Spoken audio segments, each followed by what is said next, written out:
Woo! Flat screen TV.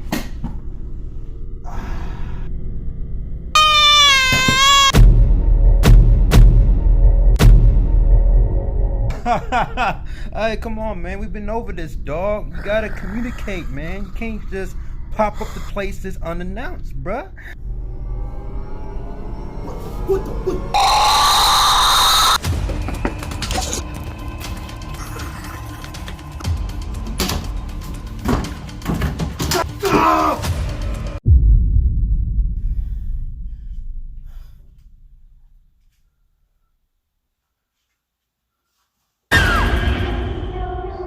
Here we go. We got a movie called Brahms. The Boy 2 in the movie is a movie directed by William Brent Bell, and this film stars Katie Holmes! I'm in love with Katie Holmes! Boy 2 is all about this family that dealt with this home invasion that led to their youngest son, Jude, to be mute. And the family decided to move upstate into the forest area into a big giant mansion.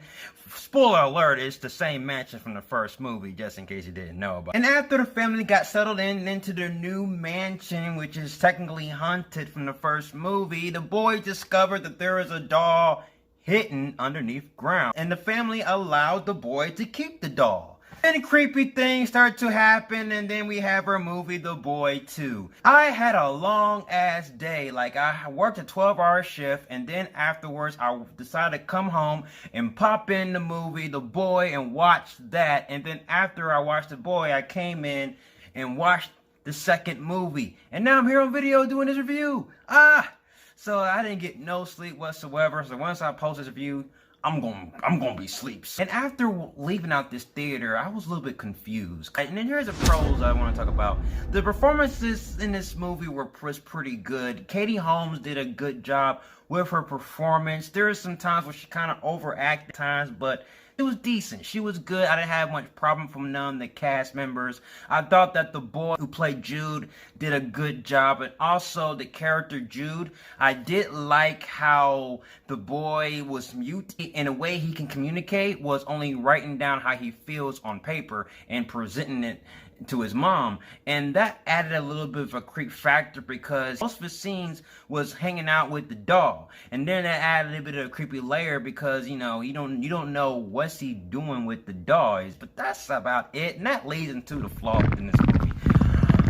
Okay, I gotta take a step back. I'm gonna have to go on a few spoilers in this review because you have to watch the first movie to watch the second one. Like, it takes place during the same location in the first movie, which is a giant mansion, which I will talk about that in a second. In that first movie, it revolves around this doll, and Greta, who's being played by Lauren Conrad, has to babysit this doll. And then we find out that there is someone else living within these walls, living within the walls, and is an actual person. The person was Brahms. Wasn't the doll. It was just a guy living in the walls, and he was just moving the doll when no one was looking. Then the film sort of switches it off. The same doll returns, but with the same knowledge from the first movie, you're thinking something, but then the movie flips it, and then it's completely different. So it just contradicts some of the events in the first movie. And then if you think about the story and think about the story in a whole, it doesn't go with one another. And it makes the franchise seem off balance. So I'm thinking to myself, is this film right here a standalone sequel?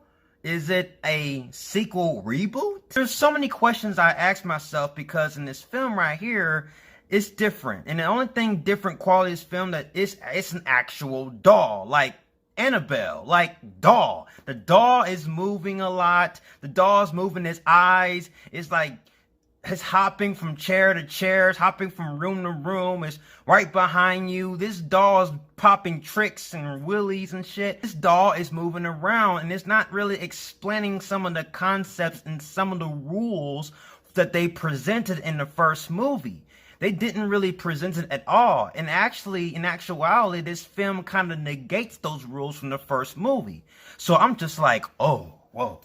This movie was something else. And some of the issues I have with this movie is the writing with these characters, like the decision matter, the horrible decisions taken by Katie Holmes' character Liza. It doesn't make no lick of sense whatsoever. Liza, who's being played by Katie Holmes, is always in denial all the time, even though there's creepy things happening. But then she heard her boy talk for the first time, but he was talking to the doll, and then she was like, "Oh, okay, I love the doll. Keep the doll." Despite the fact the character was suffering because the characters noticed there was paranormal activity happening from the doll. What kind of contradictory trajectory is this? Let's talk about logic, okay? Real estate. Every house you buy, you always know the history, okay? This movie right here, you have characters living in a giant mansion, but yet they didn't know if there was murders within the house. So the real estate agent and, people who's doing the business and doing the Fells War going, they would know the history of the house. The townspeople know the history of the house. So tell me why all these characters, the pointless side characters, more likely the real estate agent, most likely has access to the information and history of the house, but the characters themselves has actually bought the house and living within this haunted mansion. Why are these characters clueless of the history of the mansion? If the townspeople know the history of the house, then you definitely damn well that real estate agent know the history of the house. Is basically giving us exposition of its plot to the main character. And I'm just like, what kind of cliche beat is this? I'm leaving out of the theater frustrated, and you're watching this movie, you get things are just happening. You find yourself a little bit bored, and the ride for this film is a little bit boring. There's just things are just happening, and while you're watching it, you get a bit of weird feeling inside, and you ask yourself, does all of this feel earned? Does all of this feel like it's deserving? Also, I didn't like how they used the kid as a mere plot device. In this movie, the kid is mute, and the only reason why the kid became mute in this film is for the plot to execute itself. It didn't have like an emotional turmoil, no emotional depth to the story. The mother, Katie Holmes, she was down on her luck. She was pretty much a down character throughout this whole entire movie, and the film never explained why she's so down. Yes, I did explain that they just went through a home invasion by burglars, but it happened so abrupt, and they just kind of did a quick cut. The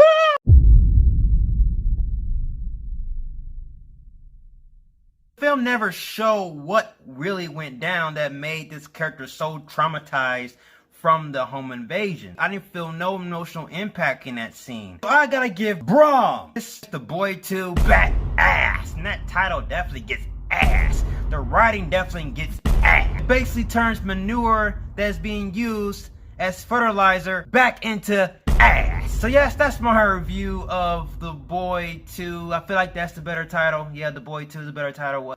So what are your thoughts on The Boy 2? Have you seen The Boy 2? No, you haven't. Don't watch this movie. Avoid this movie at all costs. And I'll see you guys in the next review. If you like everything you see and you agree, subscribe to my channel and join me in the Batman family. You have been warned. Till then, ciao.